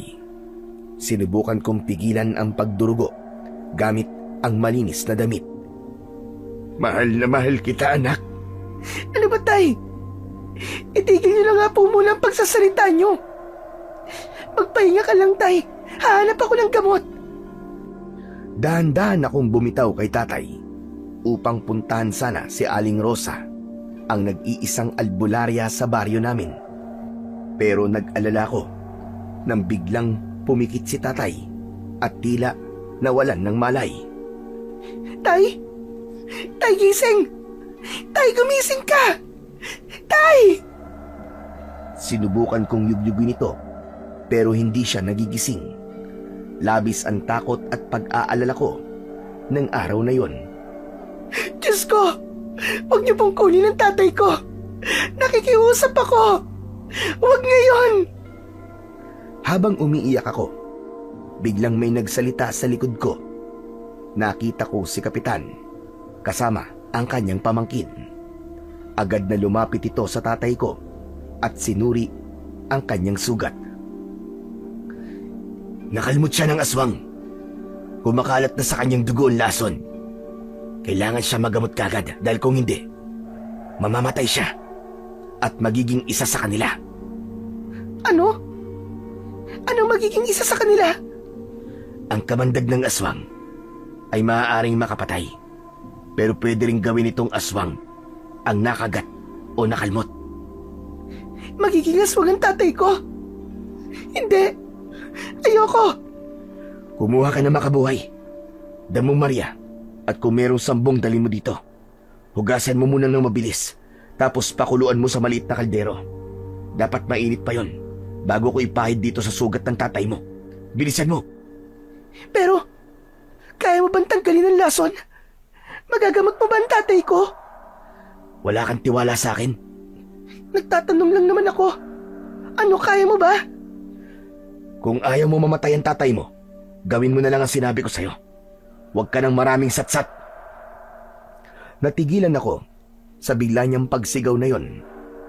Pinamukha niya sa akin na wala na akong oras para magtanong pa. Kaya naman, agad akong lumabas ng bahay. Kahit madilim pa, ay hinanap ko isa-isa ang mga halamang gamot na sinabi niya. Mabuti na lang at masipag magtanim ng mga halamang gamot ang tatay ko. Kaya alam ko na nasa bakuran lang namin makukuha ang mga halamang yon. Pagbalik ko sa loob ng bahay, ay agad kong pinakuluan ito sa maliit na kaldero. Nakita ko siyang naghahanda ng malinis na tela. Seryoso ang kanyang muka. Pareho kaming hindi nagsasalita. Nang kumulo na ang tubig, agad ko na itong dinala sa kanya. Maingat na ibinuhos nito ang pinakuluan sa braso ni tatay. Ano ka ba? Anong ginagawa mo? Lalong masasaktan ang tatay ko niyan eh. Hindi mo naiintindihan. Kailangan kong gawin to. Alam mo ba talaga yung ginagawa mo? Baka hindi niya makaya. Mainit yan. Mas mabuting masaktan siya ngayon kaysa lamunin ang sumpa mamaya. Habang pinupunasan niya ang sugat gamit ang malinis na tela, kumuha siya ng ilang nilagang dahon at may dinukot siya sa bulsa niya. May kinuha siyang 3 bato na maliliit. Ipinatong niya yon sa braso ng tatay ko. Tapos ay nagsalita siya. Hindi ko maintindihan ang sinasabi niya. Ibang wika kasi ang gamit niya at para siyang nagdarasal. Biglang nagmulat ng mata ang tatay ko at laking gulat ko nang makitang itim na ang kanyang mata. Ano nangyayari? Bakit ganyan? Huwag kang maingay. Nagpatuloy sa pagdarasal si Randy hanggang sa muli nawalan ng malay ang tatay ko at doon naman sinimulan ng lalaki na talian ang sugat nito. Kailangan niya magpahinga. Huwag mo siyang gagalawin. Ikaw naman, magpahinga ka na rin. At sa palagay mo, makakapagpahinga pa ako sa lagay na to? Sundin mo na lang ang sinasabi ko sa'yo. Huwag nang matigas ang ulo mo. Sinenyasan ako ni Kapitan. Parang sinasabi nito na sundin ko na lang kung anuman ang sinasabi ng lalaki. Wala akong nagawa kundi ang tumayo at pumasok sa kwarto ko para magpahinga. Kinaumagahan, nagising ako sa tunog ng sunod-sunod na kalansing ng kutsara at tasa mula sa kusina. Kasabay nun, naamoy ko ang mabangong aroma ng kape. Mabilis akong bumangon at lumabas ng kwarto. Pagbukas ko ng pinto, nakita ko si tatay at si Randy. Magkaharap silang nagkakape. Parang may pinag-uusapang importante. Tay? Okay ka na? Oh, ba't naman ganyan ang mukha mo, anak? Bakit? Ayaw mo ba akong gumaling? Hindi lang po ako makapaniwala, Tay. Oo na, sige na. Umupo ka na.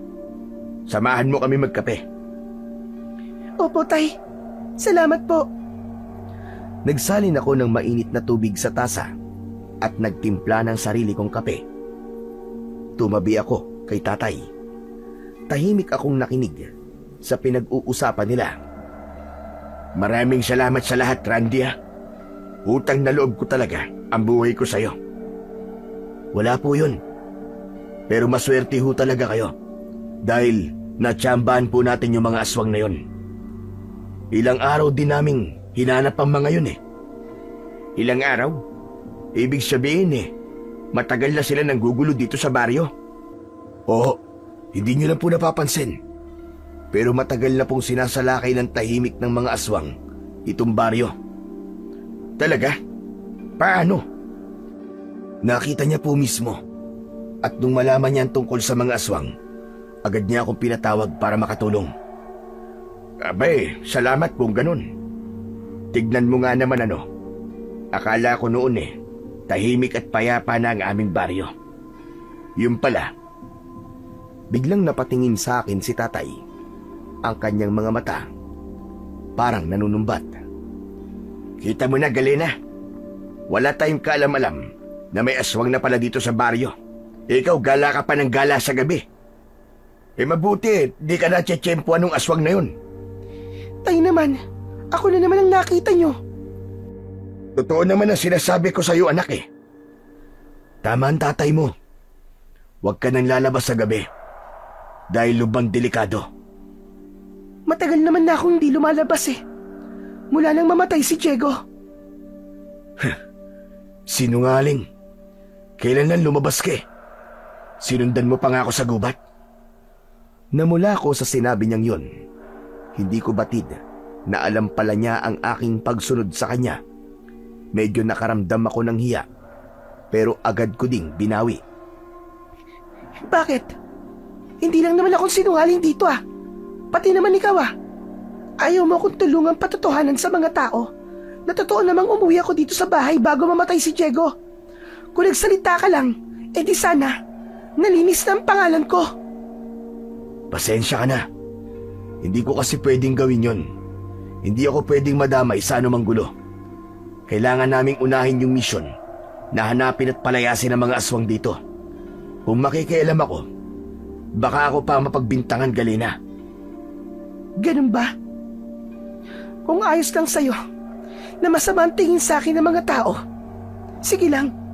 Sa bagay, sino ba naman ako, di ba? Huwag kang mag-alala, Galena. Malapit nang malinis ang pangalan mo. Baka nga ngayon pa lang, malinis na Anong sinasabi mo? Ang sinasabi ko, hindi na naituloy ni Randy ang kanyang sasabihin nang biglang nagsidatingan ng mga tao sa bahay namin. Lahat sila nakikiusyoso at inaalam kung totoo bang inatake kami ng mga aswang. Nang makita nila ang itsura ng bahay namin at ang mga sugat ni tatay, lahat sila natakot at nag-alala. Aba, kung ganon, ay hindi talaga ikaw ang pumatay sa aking anak. Hindi ka aswang. Aling Marites naman, talaga bang iniisip niyong aswang ako? Sinabi ko na po sa inyo, hindi ako ang pumatay kay Diego. Oo, tama ka. Ngayon alam na natin na may gumagalang ang aswang dito sa baryo. Kailangan may gawin tayo. Hindi pwedeng pabayaan na lang natin.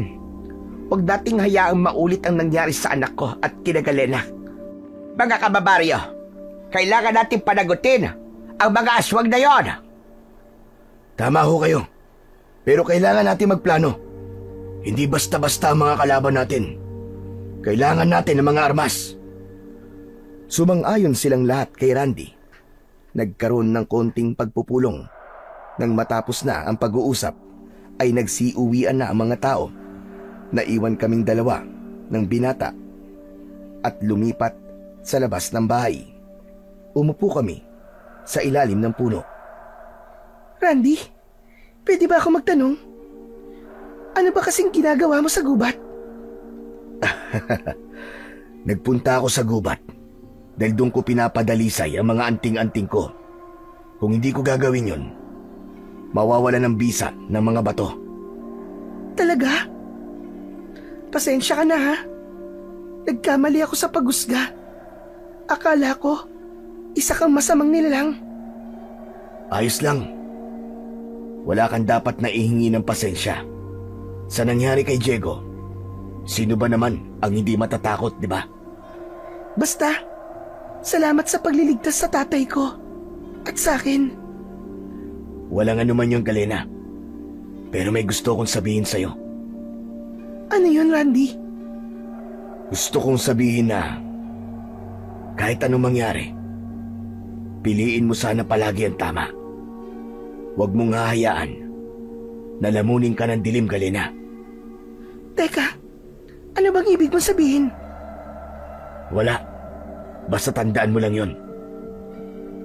Ngumiti sa akin si Randy, pero halatang may itinatago sa mga ngiti niya. Sige na, uwi na muna ako. Mamayang tanghali babalik kami dito nila Kapitan para tulungan ang tatay mo na maiayos tong bahay nyo. Oo. Sige, ingat ka. Salamat ulit. Ikaw rin. Tahimik na naglakad si Randy papalayo. Wala akong nagawa, kundi mapatingin sa kanya. May kakaibang kaba sa dibdib ko at paulit-ulit kong inisip ang sinabi ni Randy. Maya-maya pa ay napatingin ako sa kalsada. May nakita akong gumalaw sa likod ng isang puno. May lalaking lumabas mula doon at nagulat ako nang makilala ko siya. Sinenyasan niya akong lumapit. Bahagya akong umiling, pero kalaunan sumunod din ako sa kanya. Dahan-dahan siyang naglakad. Nakasunod ako sa kanya hanggang sa makapasok kami sa loob ng gubat. Ba't ba ang tagal-tagal mo bago sumunod dito? Diba sinabi ko naman sa'yo na kailangan natin magkita bago ang bilog na buwan para maihanda ka na sa gagawing ritual? Hindi na ako tutuloy, ayoko na. Huwag na nating ituloy ang kasunduan. Hindi na ako payag. Anong sinasabi mong hindi ka napayag? Hindi pwede ang Galena. Kailangan mong tumupad sa usapan.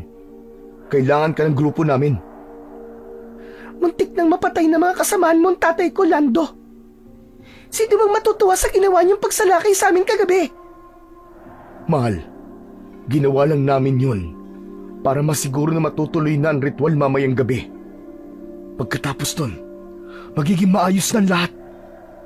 Magiging makapangyarihan na tayo, Galena. Lando, ang gusto ko lang noon ay ikaw at ako. Yung meron tayong normal na buhay. Pero iba na ngayon. Iba na. Natatakot ako, Lando.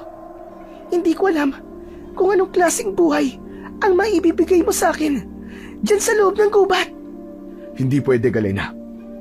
Marami na akong isinakripisyo para sa'yo.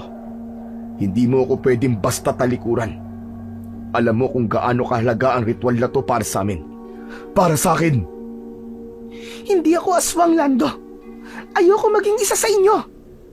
Huwag mo akong subukan, Galena. Pinatay ko si Diego para sa'yo. Ipinagtanggol kita sa manyakis na lalaking yon. Ginawa ko ang lahat para maprotektahan ka. Tapos ito lang ang gaganti mo. Ikaw ang pumatay kay Diego?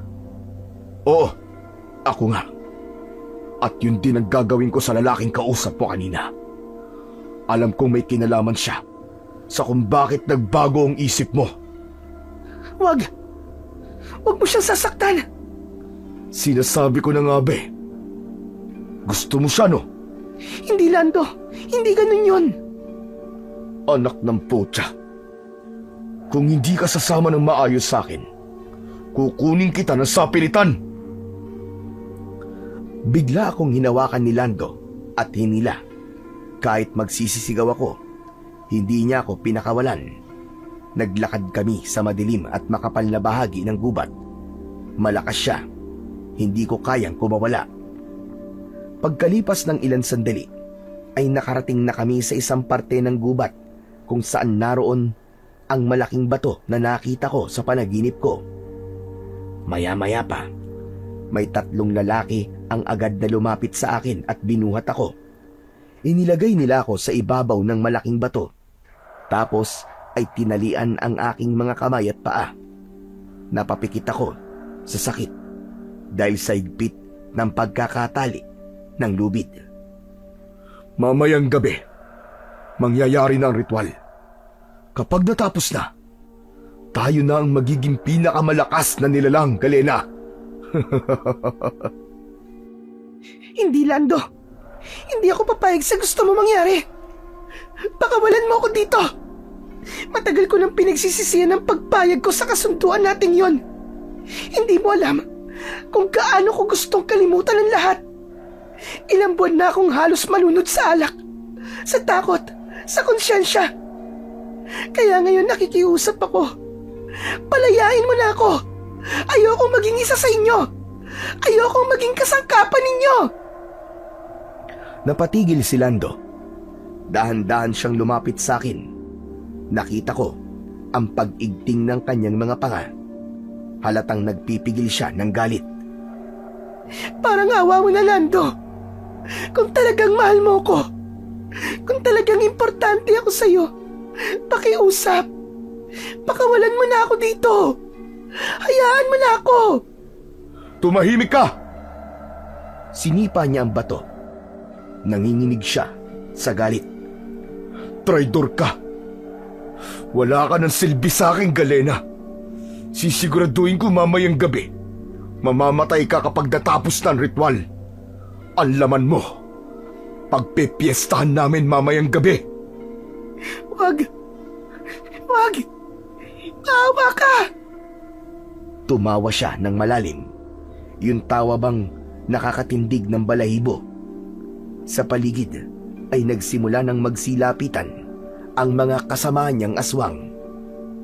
Nakatingin silang lahat sa akin.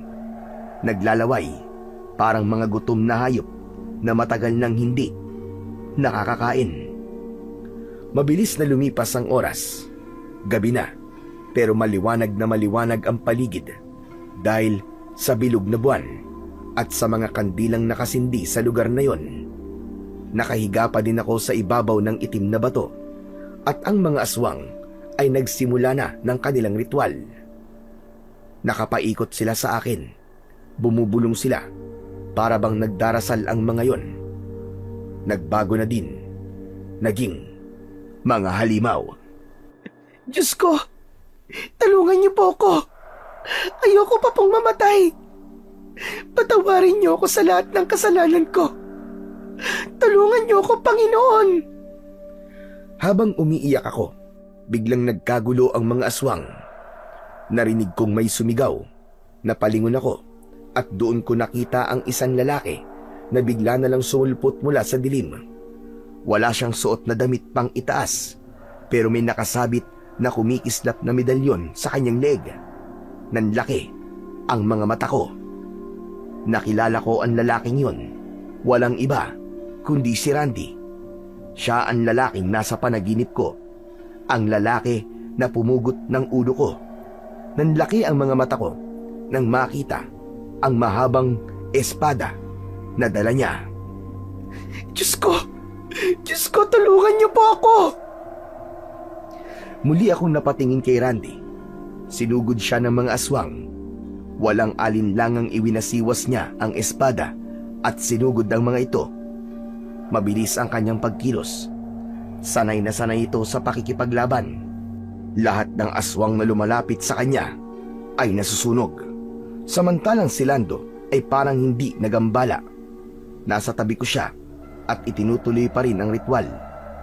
Nakatingala ito. Paulit-ulit na binibigkas ang mga orasyon. Lando, tama na, nakikiusap ako sa'yo. Huwag mo lang ituloy ito. Tumakas ka na. Papatayin ka nila. Pero hindi siya nakinig.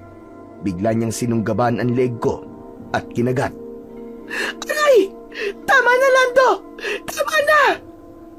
Habang patuloy niyang sinisipsip ang aking dugo, biglang sumulpot ang mga taga-baryo at sa gitna ng kaguluhan, nakita ko si Tatay Ben. Mabilis siyang tumakbo palapit sa akin. May dala siyang buntot ng pagi. Hayop ka, Lando! Bitiwan mo ang anak ko! Sumugod siya at malakas na pinalo ito sa likod. Napasigaw si Lando at napaatras. Peste kang hayop ka! Wala kang karapatan na saktan ang anak ko! Habang nagsasagupaan sila, lumapit si Randy sa akin at tinanggal ang mga tali. Mabilis niya akong hinila palayo habang patuloy pa rin ang labanan sa paligid. Wag! Huwag mo akong patayin, nakikiusap ako, Randy. Hindi ako masama. Alam ko, Galena. Huwag ka matakot sa akin. Hindi kita sasaktan. Pero, sa panaginip ko, pinugutan mo ako ng ulo dahil naging aswang daw ako. Hindi lahat ng panaginip ay totoo, Galena. At hindi rin lahat may literal na kahulugan. Pero kung sakali magkatotoo na maging aswang ka, huwag ka mag-alala. Gagamutin kita. Tutulungan kita. Eto, mabisa ang langis na to. Ipahid mo muna sa sugat mo para lumabas ang lason. Tapos ay takpan mo ng damit para hindi masyadong magdugo. Babalikan kita dito, Galena. Huwag kang aalis kahit anong mangyari. Sige, tulungan mo ang tatay ko, Randy. Tulungan mo siya. Tumango si Randy at mabilis na tumakbo pabalik sa lugar ng labanan. Naiwan akong mag-isa. Maya-maya pa, may narinig akong mga kaluskos mula sa likod ko. Pagtingin ko, nakita ko si Lando. Ang katawan niya ay balot ng itim na balahibo at nanlilisik ang kanyang mga mata. Akala mo ba'y tapos na, Galena? Akala mo ba'y makakatakas ka sa akin ng ganun-ganun lang? Ngayon ay tatapusin na natin ang ritual. Magiging kagaya mo na ako. Magsasama tayo. Magpasawalang hanggan. Wag, Lando! Wag! Kakagatin na sana niya ako uli, pero bigla siyang natigilan. Kasabay nun ay bigla siyang sumuka ng itim na dugo at sa isang iglap, nahiwalay ang ulo niya sa katawan. Gumulong yun sa lupa at ang katawan niya ay unti-unting natumba. Nangilabot ako sa aking nakita. Sabi ko na hindi siya titigil hanggat hindi kanya nakukuha. Lumapit siya sa akin at inabot ang mga kamay ko. Tapos na, Galena. Wala na siya. Ligtas ka na. Sa sandaling yon ay bigla akong napagulgol. Hindi dahil sa sakit o takot, kundi dahil sa tuwa at ginhawa. Para akong nabunutan ng tinik sa dibdib. Matapos ang halos isang taon, sa unang pagkakataon ay nakahinga na din ako ng maluwag. Tapos na. Tapos na ang lahat. Oo, tapos na, Galena. Malaya ka na. Napatingin ako kay Randy. Noon ko lang naunawaan na mahusay talaga siya at maraming alam. Walang sikretong na itatago sa kanya. Pero Randy, paano mo nalaman? Nung una kitang nakita, alam ko na, Galena. Nahulaan ko na kung anong mangyayari sa'yo. Hindi rin aksidente ang pagkakaligtas namin sa'yo kagabi. Sadyang nakasubaybay ako sa inyo ng ilang gabi na. Alam ko na may mangyayaring isang masamang sumpa. Magiging kaanib ka nila at ikaw ang magiging pinakamalakas na aswang dito sa baryo. Kaya ginawa ko ang lahat para pigilan yon. Mabuti na lang at nakinig ka. Mabuti na lang at pinili mo ang mabuti kesa ang maging masama. Bigla ako napatingin sa bangkay ni Lando. Ang lalaking yon, ang pinakamamahal kong lalaki. Huli na nang malaman kong mula pala siya sa angkan ng mga aswang. Mahal ko si Lando. Nabulag ako sa damdamin ko para sa kanya. Kaya nakalimutan ko kung ano ang tama. Gusto niyang magsama kami panghabang buhay. Kaya naman ang gusto niya ay makianib ako sa kanila. Pumayag ako nung una dahil ang akala ko ay iaalay ko lang ang dugo ko sa kanilang Panginoon. Hindi lang buhay na walang hanggan ang ipinangako niya sa akin. Ang sabi niya, kaya ko daw buhayin ang nanay ko kapag ako na ang pinakamakapangyarihan. Binigyan niya ako ng 1 taon para maihanda ang sarili ko para sa isang ritual. Pero habang lumilipas ang mga buwan, unti-unti kong naiisip na mali ang lahat. Ngunit alam kong wala na akong kawala, lalo na't alam ko na palagi niya akong binabantayan. Kaya ang tanging nagawa ko na lang ay ang magpakalango sa alak. Sa paraang to, naisip kong kahit papano ay malilimutan ko ang kasalanan ko. Pero hindi pala ganun kadali ang lahat. Araw-araw akong nakokonsensya, lalo na't alam kong tahimik na naghahasik ng lagim ang mga aswang sa baryo namin. Yung mga nawawalang mga tao, sila ang may kagagawan at hindi ako matahimik. Mabuti na lang ay dumating si Randy. Tinulungan niya akong maniwala ulit sa kabutihan. Sa simpleng sinabi niya sa akin na piliin ko lang palagi ang tama, natutunan kong harapin ang takot. Nagkaroon ako bigla ng kakampi sa katauhan niya. At ngayon sa wakas, malaya na ako. Anak, salamat sa Diyos at ligtas ka. Opo, Tay. Hindi tayo pinabayaan ng Panginoon. Patawarin niyo po ako, Tay. Sa lahat po ng mga nagawa kong pagkakamali. Tama na, anak. Huwag mo nang isipin yun. Tapos na yun. Ang mahalaga, buhay tayo. At pwede tayong magsimula ulit. Tumango ako at muling niyakap ang tatay ko. Tama siya. Pwede kaming magsimula ulit ng panibagong buhay. Lumipas ang maraming taon. Si Randy at ako ang nagkatuluyan. Nagpakasal kami at biniyayaan ng 3 anak. Ang panganay namin ang nakitaan namin ng mukhang susunod sa yapak ng kanyang ama.